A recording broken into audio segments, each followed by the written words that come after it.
বিকশিত ভারত গ্রামীণ রোজগার যোজনার অধীনে 125 দিনের কাজের সূচনা করা হলো। এই প্রকল্পে নিকাশি নালা নির্মাণের কাজ শুরু করা হবে, যা এলাকার উন্নয়ন ও স্থানীয় কর্মসংস্থানের সুযোগ বাড়াবে বলে আশা। অনুষ্ঠানে বিজেপির আলিপুরদুয়ার জেলা সম্পাদক বাবুলাল সাহা, কুমারগ্রাম 6 নং মণ্ডল সভাপতি অনন্ত বিশ্বাস এবং গ্রাম পঞ্চায়েতের আধিকারিকরা উপস্থিত ছিলেন। শেষে জানানো হয়, এই উদ্যোগ এলাকার সামগ্রিক উন্নয়ন এবং কর্মসংস্থানের নতুন সুযোগ তৈরিতে গুরুত্বপূর্ণ ভূমিকা রাখবে।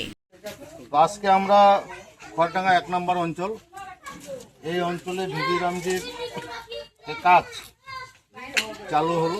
বিশেষ করে আপনারা জানেন, আগে আমরা 100 দিনের কাজ করতাম, গ্রামগঞ্জে এই কাজ বন্ধ ছিল দীর্ঘদিন যাবৎ পূর্ববর্তী সরকারের দুর্নীতির কারণে। আজকে নতুন সরকার আসার পর বিভিন্ন জায়গায় জায়গায় কাজ শুরু হয়েছে সরকারের উদ্যোগে, এবং আগামী দিন এই কাজ আরও বৃহৎ আকারে চলবে। সমস্ত গ্রামের মানুষ 125 দিন কাজ পাবে, এটুকুই আমার বলার ছিল। এবং আমরা আশা করব যে কাজের মধ্যে যেন স্বচ্ছতা বজায় থাকে।